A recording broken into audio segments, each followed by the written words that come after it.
शुभ दिन आज हमारे प्रधानमंत्री मोदी के अथक प्रयासों से आया है और माननीय मोदी के नेतृत्व में देश लगातार प्रगति के पथ पर अग्रसर है।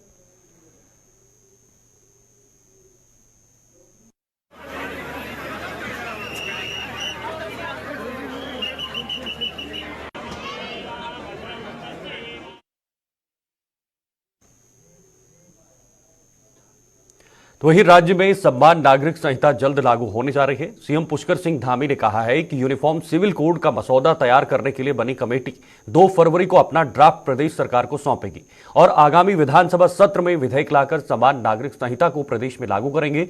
सीएम धामी ने कहा कि प्रधानमंत्री मोदी के एक भारत श्रेष्ठ भारत के विजन और चुनाव से पहले उत्तराखंड की देवतुल्य जनता के सामने रखे गए संकल्प और उनकी आकांक्षाओं के अनुरूप प्रदेश सरकार समान नागरिक संहिता लागू करने के लिए प्रतिबद्ध रही है। 24 के रण से पहले उत्तराखंड में यूसीसी लागू करना सीएम धामी का मास्टर स्ट्रोक होगा, जिसकी काट विपक्ष के लिए मुश्किल होने जा रही है।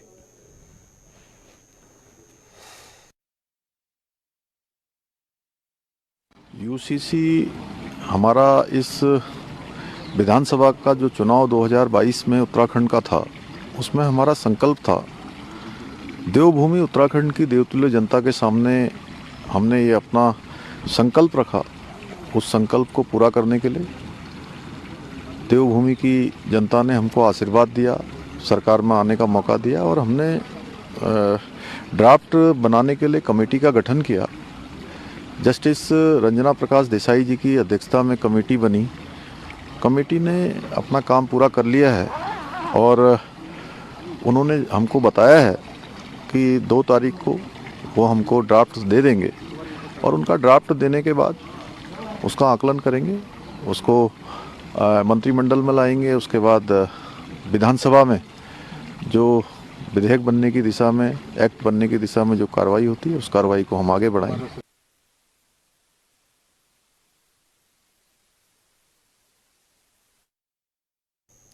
आगे बढ़ते हैं। प्रधानमंत्री नरेंद्र मोदी द्वारा परीक्षा पर चर्चा की गई, जिसमें देश के करोड़ों बच्चों ने हिस्सा लिया और कई बच्चों ने अपने प्रश्न प्रधानमंत्री से पूछे और उनका समाधान मांगा। परीक्षा पर चर्चा कार्यक्रम को लेकर उत्तराखंड राज्य शिक्षा मंत्री धन सिंह रावत ने बताया कि उत्तराखंड के 1,40,000 बच्चों ने व 1,000 शिक्षकों तथा कई अभिभावकों ने इस कार्यक्रम में प्रतिभाग के लिए ऑनलाइन आवेदन किया था, जो उत्तराखंड के लिए बहुत अच्छी बात है। उन्होंने कहा कि शिक्षा के आंकड़े बताते हैं कि जब से परीक्षा पर चर्चा का अभियान शुरू हुआ है, तब से 10% रिजल्ट हमारे देश का अच्छा रहा है। उन्होंने कहा कि प्रधानमंत्री ने परीक्षा पर चर्चा अभियान चलाकर बहुत अच्छा कार्य किया है।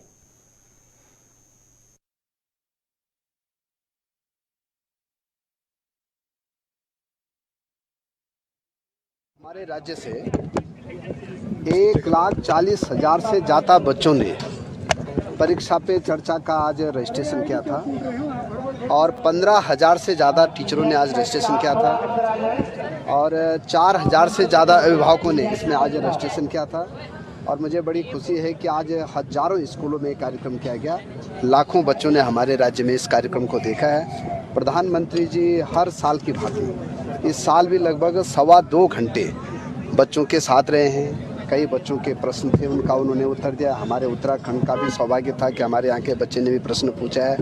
और बड़ी बात है कि शिक्षा विभाग के जो आंकड़े बताते हैं कि जब से परीक्षा पे चर्चा का अभियान शुरू है, लगभग 10% रिजल्ट पूरे देश का अच्छा रहा है। हमारे राज्य में भी अब हम जो हाई स्कूल और इंटरमीडिएट में बच्चा परीक्षा देता है, 2 विषयों में हमने अंक सुधार का जो निर्णय लिया था, उसमें 10% रिजल्ट हमारा बहुत अच्छा रहा है। तो मैं कह सकता हूं कि प्रधानमंत्री जी का जो आज बच्चों के प्रति उन्होंने आज जो जितनी बातें बोली हैं और बच्चों ने जो क्वेश्चन प्रधानमंत्री जी से पूछे हैं, आज करोड़ों बच्चों ने उसको आत्मसात भी किया है। मुख्यमंत्री जी भी आज हमारे कार्यक्रम में आए थे। मैं प्रधानमंत्री जी का भी, मुख्यमंत्री जी का भी और आप लोगों का बहुत बहुत धन्यवाद। अधिकांश जो बढ़ते आगे, लोकसभा चुनाव को लेकर बीजेपी की तैयारी लगातार जारी है। लोकसभा चुनाव को लेकर बीजेपी के पदाधिकारियों की गढ़वाल और कुमाऊं की बैठक होने के बाद अब पार्टी महिला वोटरों पर अपनी मजबूत पैठ बनाने के लिए शक्ति वंदन कार्यक्रम का आयोजन करने जा रही है, जिसमें उत्तराखंड की सुदूर क्षेत्रों की महिलाओं को जोड़ने का काम किया जाएगा। बीजेपी राज्य मंत्री मधु भट्ट ने कहा कि मौजूदा समय में प्रदेश और केंद्र सरकार बहुत सारी जन कल्याणकारी योजनाएं महिलाओं के लिए चला रही है, जिससे उत्तराखंड की महिलाएं सशक्त और आत्मनिर्भर हो रही हैं। इसी कड़ी में अब सरल सहायता समूहों और अन्य माध्यमों से उत्तराखंड की महिलाओं को सशक्त बनाने के लिए इस तरह के कार्यक्रमों का आयोजन किया जा रहा है। देखिए, शक्ति बंधन जो हमारा जो कार्यक्रम है उसकी जो कार्यशालाएं हैं पूरे उत्तराखंड में जिला स्तर पर आयोजित की जा रही हैं। प्रदेश स्तर पर इसकी कार्यशाला हो चुकी है। इसमें माननीय प्रदेश अध्यक्ष जी, महामंत्री संगठन और हमारे जो मंत्रीगण इसमें उपस्थित रहे। इसी प्रकार से इसी योजना के तहत गाँव में जो हमारे ज़िले हैं वहाँ पे ये कार्यशालाएँ की जाएंगी। अभी प्रथम जो हमारा जो है ज़िले पे फोकस है। ज़िले में हमारे जितने भी स्वयं सहायता समूह हैं उसकी बहनें आएंगी। साथ में एनजीओ जो हमारे चला रहे हैं, सेल्फ हेल्प ग्रुप हमारे बहुत सारे हमसे जो जुड़े हुए हैं उनके साथ और अपने पदाधिकारियों के साथ एक बृहद स्तर पर ये जो है विधानसभा स्तर पर भी ये कार्यशालाएं आयोजित की जाएंगी। आने वाले समय में जिस प्रकार से माननीय प्रधानमंत्री जी का एक विजन है कि जो हमारे जितने भी हमारे स्वयं सहायता समूह हों, हमारी महिला शक्ति हों, जो भी इन योजनाओं से विभिन्न योजनाएं जो उनके द्वारा चलाई जा रही हैं उनको कितना लाभ पहुंचा है, इसलिए भी ये बहुत ही महत्वपूर्ण है। सरकार और संगठन और जो हमारी जो स्वयं सेवी संस्थाएं हैं वो किस प्रकार से जो है काम कर रही हैं, इसकी भी इससे भी इसका पता चले। देखिए, शक्ति महिलाओं को सशक्त और समृद्ध बनाने के लिए सरकार द्वारा तमाम योजनाएं चलाई जा रही हैं, जिसको लेकर नारसन विकासखंड कार्यालय पर लखपति दीदी जिला सम्मेलन का आयोजन किया गया। इसमें हरिद्वार सांसद डॉक्टर रमेश पोखरियाल निशंक ने शिरकत करते हुए केंद्र और राज्य सरकार द्वारा महिलाओं के उत्थान के लिए शुरू की गई योजनाओं की जमकर तारीफ की। उन्होंने कहा कि महिलाओं को आर्थिक रूप मजबूत और सशक्त बनाने के लिए प्रधानमंत्री नरेंद्र मोदी ने नारी शक्ति के महत्व को समझा और इस योजना की शुरुआत की है। उन्होंने कहा कि इस योजना के माध्यम से स्वयं सहायता समूह से जुड़ी देश की महिलाएं आर्थिक रूप से सशक्त होंगी।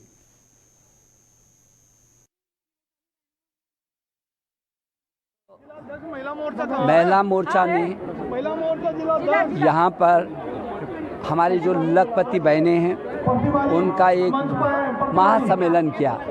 आपने देखा है कि आज यहाँ पर हजारों की संख्या में महिलाएं एकत्रित हैं और ये वो महिलाएं हैं जो लखपति बन गई, जो उससे पहले लखपति नहीं थी और आज के दिनांक में वो लखपति हो गई हैं। मुझे लगता है कि इस समय 17,000 बहनें हरिद्वार जिले में लखपति हो चुकी हैं और 35,000 तक अभी लक्ष्य है, क्योंकि देश के प्रधानमंत्री ने ये कहा कि जो 10 करोड़ स्वयंसेवी हमारे जो संस्थाएं हैं, ये स्वयं सहायता समूह वाली, उन स्वयं सहायता समूह की 10 करोड़ बहनों में से 2 करोड़ बहनों को लखपति बनाएंगे। इसलिए उनकी तमाम प्रकार की योजनाएं बनी हैं। मुझे बहुत खुशी है कि हरिद्वार जिला हमारा बहुत तेज़ी से आगे बढ़ रहा है। हमारे यहाँ 17,000 बहनें लखपति हो चुकी हैं। हम 35,000 बहनों को लखपति बनाने की दिशा में बहुत तेज़ी से आगे बढ़ रहे हैं। आज भी आपने देखा कि यहाँ लक्ष्मी किट वितरण से लेकर के प्रधानमंत्री आवास की चाबी से लेकर के, और ये नारसन ब्लॉक बहुत तेज़ी से गतिविधियों को बढ़ा रहा है। और पूरा जिला तो कर ही रहा है, लेकिन विशेष करके नारसन ब्लॉक को मैंने देखा, यहाँ बहुत तेज़ी से हमारे प्रमुख बहुत अच्छा काम कर रहे हैं। तो आज लोगों में बहुत खुशी है। आपने देखा कि मंच पर आकर के महिलाओं ने प्रधानमंत्री जी को धन्यवाद दिया। उन्होंने कहा कि हमारे घर में पहले कुछ नहीं होता था, हम यदि बाहर से थोड़ा सा 100 रुपये भी लेते थे तो 100 रुपये पर 5 रुपया ब्याज पर लेते थे, और आज हम सारी महिला समूह ने 200 रुपये भी इकट्ठा करती हैं। वो धनराशि होती है, जिसको कोई कमी पड़ती है उसको देते हैं, और हमारी जब गतिविधियों के लिए बिना किसी ब्याज के सरकार लोन भी दे रही है और कुछ अतिरिक्त प्रोत्साहन भी दे रही है। उसी का परिणाम है कि आज सहायता समूह की बहनें आत्मनिर्भर हो गई हैं। मुझे लगता है जो हमारा टारगेट है कि इस जिले में 4 करोड़ तो अकेले कांवड़ आता है। यदि देखा जाए पर्यटन और तीर्थाटन को, तो 5-7 करोड़ लोग प्रति वर्ष आते हैं।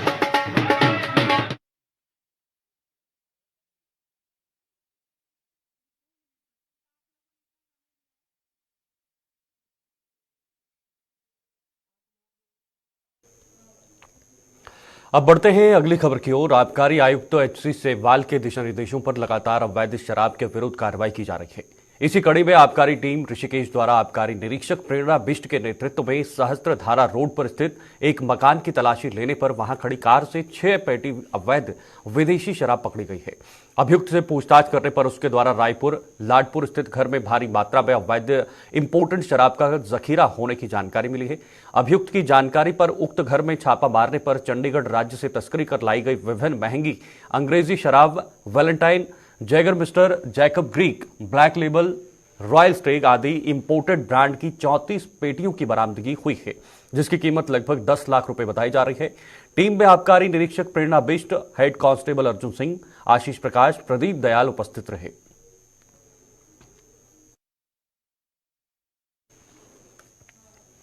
वही सहायक संभागीय परिवहन केवी और अस्पताल और खालसा फाउंडेशन की ओर से राष्ट्रीय सड़क सुरक्षा माह के तहत काशीपुर के आरटीओ सर्वखेड़ा चौक पोस्ट पर निःशुल्क नेत्र जांच शिविर लगाया गया है, जिसमें लगभग 150 लोगों में वाहन चालकों, वाहन स्वामियों एवं यात्रियों की आंखों की जांच की गई।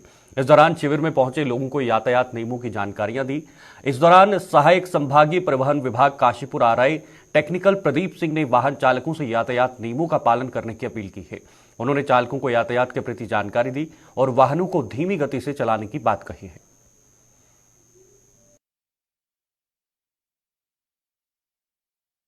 सड़क परिवहन मंत्रालय भारत सरकार के निर्देशों में उत्तराखंड परिवहन विभाग द्वारा आज दिनांक 29 जनवरी 2024 को एक स्वास्थ्य शिविर का आयोजन किया गया है, जिसमें वाहन चालकों का, वाहन स्वामियों का और उनके साथ साथ पैसेंजर्स का भी जो है स्वास्थ्य लाभ उन्हें प्रदान किया जा रहा है। यदि किसी के आई साइड में कोई कमी है तो उन्हें प्रिकॉशंस अपनाने को कहे जा रहे हैं, चश्मे वगैरह उपलब्ध करवाए जा रहे हैं, ताकि हम स्वस्थ वाहन चालक जनता को उपलब्ध करवा सकें, जिसके कारण सड़क यात्रा सुरक्षित हो सके। ये क्योंकि रोड सेफ्टी वीक चल रहा है, हालांकि 11 से 17 तक था, बट उसके आगे हमने एक्सटेंड किया इसको। और मैं ARTO साहब का बहुत बहुत धन्यवाद करना चाहूँगी कि उन्होंने हमारे सब वाहन चालकों को और उनके यहाँ जो एम्प्लॉयज़ हैं सबको सबके चेकअप के लिए उन्होंने हम लोगों से कहा, तो हमने KVR के थ्रू ये कैंप लगाया है और हम आशा करते हैं ये चीज़ इसी तरह हम आगे हर साल इसी तरह करते रहें और लोगों की सेवा करते रहें। कितने लगभग इस एटलीस्ट मुझे लगता है 150 के करीब लोग इससे हेल्प मिलेगी कि हम लोग यहाँ पे विजन टेस्ट कर रहे हैं। उनको जिस भी तरह की रिक्वायरमेंट है, जैसे अगर चश्मे की ज़रूरत है, कोई ओल्ड एज है, उसको अगर मोतियाबिंद के ऑपरेशन की ज़रूरत है, तो सब फ्री करेंगे हम लोग। इसके अलावा और कोई भी जांच शिविर इसके अलावा लगाया? इसके अलावा अभी तो फिलहाल हमने आँख का ही लगाया है, क्योंकि रोड सेफ्टी वीक में सबसे इम्पोर्टेंट विजन होता है कि आँख की रोशनी अगर पूरी रहेगी तो चांसेस ऑफ एक्सीडेंट काफ़ी कम हो जाते हैं।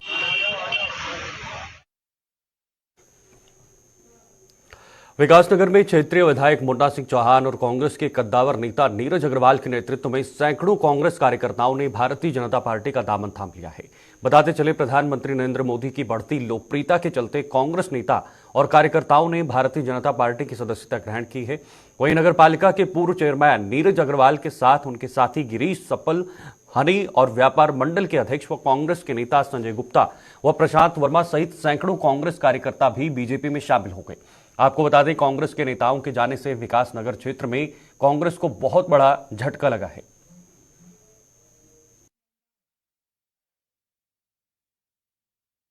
मोदी जी का नेतृत्व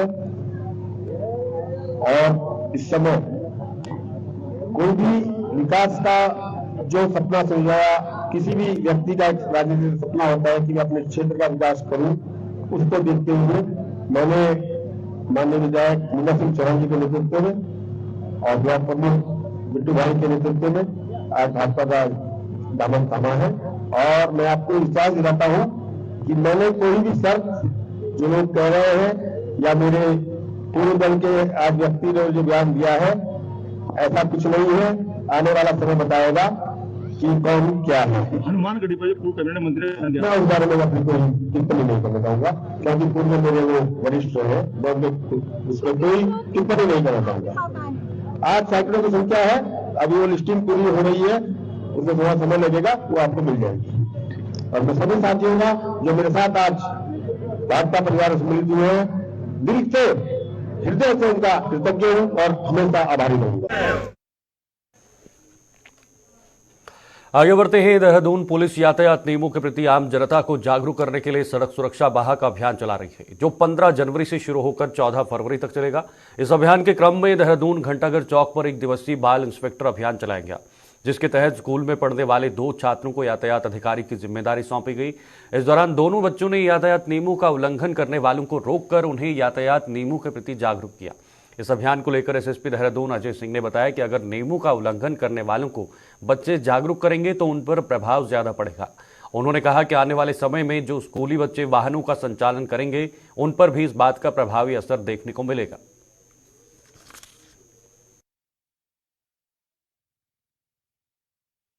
ये सड़क सुरक्षा का जो पूरा ये मास है, इसमें जो इन्फोर्समेंट की कार्रवाई, जागरूकता की कार्रवाई और नए नए इनोवेटिव तरीके यातायात पुलिस द्वारा इजाद किए जा रहे हैं, जिससे कि आम जन इस पर जो उसको देखे और समझे भी, और ये जो उल्लंघन होता है उसको उल्लंघन ना हो, और साथ ही साथ जिस तरह के जो नियम होते हैं उसका पालन किया जाए। क्योंकि इस जागरूकता के तहत जो हमारे 2 बालक हैं, जो अभी एक सीपीयू इंचार्ज और एक ट्रैफिक इंस्पेक्टर बना, जिसके द्वारा आज खुद गाड़ी में रहकर और जगह जगह जो वायलेशन होते हैं उसको एक चालान की प्रक्रिया सिर्फ एक दिखाने के लिए है। इसका पीछे मकसद यही है कि जो लोग उल्लंघन करते हैं, कम से कम वो पुलिस की बात नहीं समझ पा रहे, इतना हम लोग समझाते हैं, तो हो सकता है इन बच्चों के माध्यम से एक मैसेज जाए, पॉजिटिव मैसेज जाए, और जो आम जन की जनता और जो ऐसे लोग भी देख रहे हैं उनको भी एक अच्छा मैसेज जाता है। और खासकर जो इस एज ग्रुप के बच्चे जब आगे जाएंगे, क्योंकि ये लोग भी खुद एक आगे बाइक और इस तरह की कारों का प्रयोग करेंगे और आने वाले समय पर जब इनका लाइसेंस बनेगा, तो इस बच्चों के इस एज ग्रुप में भी एक जागरूकता का मैसेज पहुंचे। इसको लेकर ये अभियान अलग अलग डेट्स में अलग अलग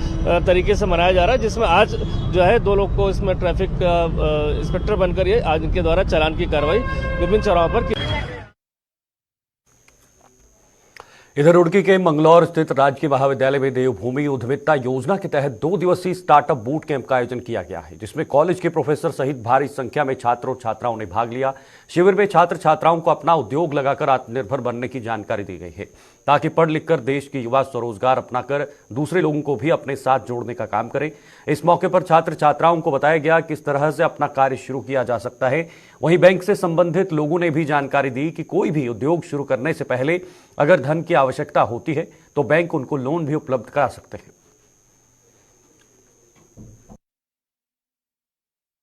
विद्यालय में संसाधन सीमित हैं, फिर भी हम राज्य सरकार की आकांक्षाओं पर खरा उतरने का पूरा प्रयास कर रहे हैं। हमारे महाविद्यालय के जो प्रभारी प्राचार्य सर हैं, इनका जितना भी सहयोग इसमें संभव है किसी भी स्तर से, वो सारा सहयोग हमें मिल रहा है। और कभी भी हमने किसी भी प्लान के लिए अगर सर से डिस्कस करा है तो उन्होंने हमेशा सहमति प्रदान की है, क्योंकि महाविद्यालय का केवल और केवल एकमात्र लोगो है कि कैसे हम बच्चे को ट्रेंड करके उसको प्रशिक्षण दिला के, चाहे वो बूट कैंप के माध्यम से हो, चाहे वो स्किल इंडिया के सेमिनार के माध्यम से हो, चाहे 1 वीक प्रशिक्षण का प्रोग्राम हो, ये सारा करके हम अपने संस्थान से एक ट्रेंड युवा बाहर निकालेंगे, एक प्रशिक्षित युवा बाहर निकालेंगे, और वो युवा योग्य और सफल बन सके। इस दिशा में महाविद्यालय तत्पर है और वो सभी आयोजन हम करने जा रहे हैं जो बच्चे को प्रशिक्षित कर सके। सर, कौन महाविद्यालय का, देखिए कोई भी योजना चूंकि संस्थान है बिना सहयोग से चल नहीं सकता। हमारे महाविद्यालय में प्राचार्य सर का तो हमेशा सहयोग है। इसके अलावा जितने भी विभाग हैं, 7 विभाग हैं हमारे यहाँ। हमारे महाविद्यालय की कुलानुशासिका हैं डॉक्टर प्रज्ञा राजवंशी मैम, जो कि हमारे यहाँ सोशल मीडिया देख रही हैं। हमारे यहाँ दीपा शर्मा मैम समाजशास्त्र हैं, करियर काउंसलिंग कमेटी के हेड हैं जो IPR देख रही हैं। नोडा सहयोग केवल महाविद्यालय से चल रहा है। हमारे जो शिक्षणेतर कर्मचारी हैं ऑफिस के, सूर्या हो, सनी हो, सहयोग रहता है। टाइमिंग हमारे 10 बजे होती है, लेकिन आज इनको हमने 8 बजे कॉल किया तो 8 बजे कोहरे में भी ये सारे सहयोग है। महाविद्यालय पूरी तरीके से बच्चों को प्रशिक्षित करके एक योग्य नागरिक बनाने के लिए तत्पर है, और हम उस दिशा में तत्पर होते हुए जो भी प्रोग्राम, तो चाहे सरकार के हों, महाविद्यालय के हित के हों, भारत सरकार के हों, हम वो सारे कराएंगे, जिससे हमारे यहाँ का बच्चा एक योग्य और कुशल नागरिक बन सके। ये बूट कैंप का आयोजन हो रहा है। इसका जो उद्देश्य है वो देवभूमि उद्यमिता योजना के अंतर्गत छात्र छात्राओं में ऐसे ज्ञान को सर्जित करना है जिसके माध्यम से वो अपना कोई उद्योग धंधा स्थापित कर सकें या भविष्य में बड़े उद्यमी बनने की राह पर चल सकें। तो यहाँ आज जो ये कैंप का आयोजन किया गया है, इसमें हमने बैंक के प्रतिनिधि और इंडस्ट्री के प्रतिनिधियों को यहाँ आमंत्रित किया ताकि वो अपने अनुभव हमारे बच्चों के साथ साझा करें और इन बच्चों के माध्यम से जो विचार आएंगे कि वो किस प्रकार के रोजगार में जाना चाहते हैं, उनको हम यहाँ पर फलीभूत करने का प्रयास करें। निश्चित तौर पर भविष्य में अगर हम यहाँ इस कैंप के माध्यम से कुछ बच्चों को भी उद्यमी बनाने के तौर पर जो है सफल हो पाए, तो ये निरंतर जो है ये कैंप आयोजित होते रहेंगे और महाविद्यालय में इस संबंध में एक केंद्र भी स्थापित होगा, जिसके माध्यम से जो छात्र छात्राएं हैं वो लगातार मार्गदर्शन प्राप्त करते रहेंगे। कुल अब समय ये ऐसा है कि भारत में हमें इस चीज को लेके चलना होगा। अगर हम भारत को ऊंचाइयों पर देखना चाहते हैं तो निश्चित तौर पर भारतीय समाज संभावनाओं से भरा हुआ समाज है और इसमें अगर हम हर व्यक्ति के हाथ में रोजगार उपलब्ध कराना चाहते हैं तो हमें इसी मार्ग से आगे बढ़ना होगा कि लोग अपने आधार पर रोजगार सर्जन करें, उद्यमी बने, स्वावलंबी बने और दूसरे लोगों को भी इस विचार के साथ जोड़ें। सर, लोन नहीं मिलता ये कहना गलत है। आंकड़े बता रहे हैं कि लोन दिया जा रहा है, बैंकों, सरकारी बैंकों के द्वारा लोन दिया जा रहा है, ऐसा नहीं है। दूसरा क्या होता है कि जनरली बैंक उम्मीद करती है इसको हम लोन दे रहे हैं, वो उस लोन का सही पात्र हो, वो परिश्रम करे उस बिजनेस पर, अच्छा रिजल्ट लाए। जो बैंकों का कंसर्न यह होता है कि इसको हम लोन दे रहे हैं, वह उसका सही पात्र होना चाहिए ना। लोन तो दे ही रहे हैं। कितने % पे लोन दे रहे हैं, कितना लोन दिया जा सकता है? देखिए, हम बता रहे हैं MSY योजना के अंतर्गत अधिकतम 25 लाख तक का लोन मिलता है। 10 लाख रुपए का तो बिना किसी गारंटी के ही बैंक लोन देती है। जैसे कल्पना कीजिए कि आप एक फार्मर की फैमिली से बिलोंग कर रहे हैं और आपके पास ज़मीन है, आप खेती बाड़ी कर रहे हैं, लेकिन आप चाहते हैं कि मैं डेयरी का काम भी करूँ, करीबन आपको 50 गाय खरीदनी है, डेयरी मशीन खरीदनी है, तो बैंक उसको फाइनेंस करती है। अब कल्पना करना सर, कोई बिजनेसमैन है, वो किराने की दुकान चला रहा है, फिर वो कह रहा है कि मैं भेड़ पालन करूँगा, तो विसंगतियाँ आ जाती कई बार। या तो उसके पास अनुभव हो उस चीज़ का, या फैमिली का रिकॉर्ड इस प्रकार से हो। तो हमारा कहने का मतलब ये है कि बैंक इस बात को डिसाइड करती है कि ये पेमेंट हमारा किस प्रकार से आएगा। सब्सिडी भी दी जाती है? सब्सिडी मिलती है सर, बिल्कुल। मैक्सिमम सब्सिडी 25% होती है। सब्सिडी थोड़ा सा कैडर वाई होती है, SC ST OBC, है ना, और इसमें मार्जिन भी होता है करीबन 5%। सर, आपका बैंक कौन सा है और कितने लोगों को आप एक साल में लोन उपलब्ध हो? देखिए सर, मेरा बैंक UGB बैंक है और इस साल मैंने कम से कम सरकारी योजनाओं में कम से कम 15 से 20 लोगों को लोन दिया है। जो अच्छी योजनाएं हैं हमारी, उनमें दिया है। और इसके अलावा बहुत सारी अन्य योजनाएं में से स्वनिधि है, उसमें भी लोन दिया है ना। जो हमने बड़ी फाइनेंस कर रखी, कम से कम 20 फाइनेंस है, कम से कम बड़ी फाइनेंस हुई, और लगातार कर भी रहे हैं, है ना, लगातार कर भी रहे हैं। अभी हाल एक ईंट भट्टे के लिए भी काम आया है, उसको भी हम लोग देख रहे हैं। कांग्रेस के राष्ट्रीय अध्यक्ष मल्लिकार्जुन खड़गे ने अपने उत्तराखंड दौरे के दौरान विराट कार्यकर्ता सम्मेलन को संबोधित करते हुए कहा कि बीजेपी प्रधानमंत्री नरेंद्र मोदी भगवान विष्णु का 11वां अवतार बनना चाहते हैं। खड़गे ने कहा कि सुबह उठते ही लोग अपने भगवान या गुरुओं का चेहरा देखते हैं, लेकिन अब हर जगह मोदी दिखाई देते हैं। उन्होंने कहा मोदी अब 11वां अवतार बनने के लिए निकले हैं। कांग्रेस के राष्ट्रीय अध्यक्ष मल्लिकार्जुन खड़गे के इस बयान पर बीजेपी प्रदेश अध्यक्ष ने पलटवार करते हुए कहा कि कांग्रेस के राष्ट्रीय अध्यक्ष ने अगर प्रधानमंत्री मोदी को विष्णु का अवतार मान लिया है तो यह बहुत अच्छी बात है, हम उनका सम्मान और स्वागत करते हैं।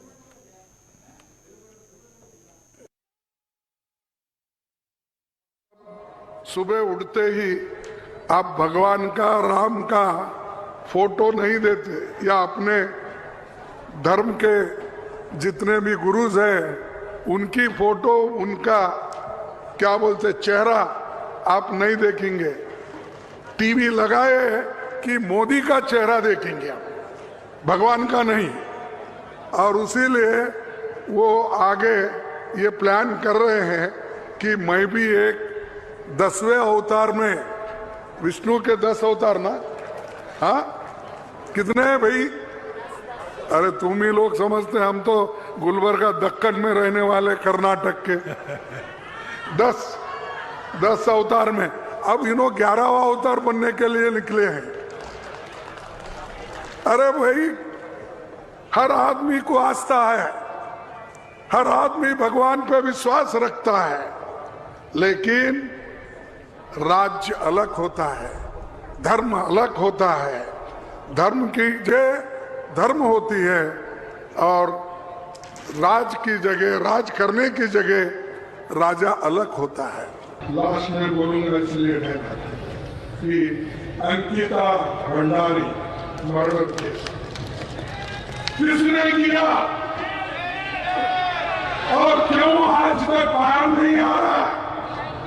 छोटे से एक स्टेट में आप एक केस नहीं ढूंढ सकते, जो मर्डर किया उसको पकड़ नहीं सकते, और उनके आदमियों को उनको आप बगल में लेके घूमते हो, स्टेज पे लाकर उनको हार डालते हो, लेकिन अंकिता भंडारी को नहीं दूंगी। ये जो काम आपका है सरकार का, और ऐसे कितने मर गए, किसको मार, ये निकला बाहर निकला, लेकिन अंदर कितने छुपाए, किसको मार। जैसा जोशीमठ नहीं, जोशीमठ था,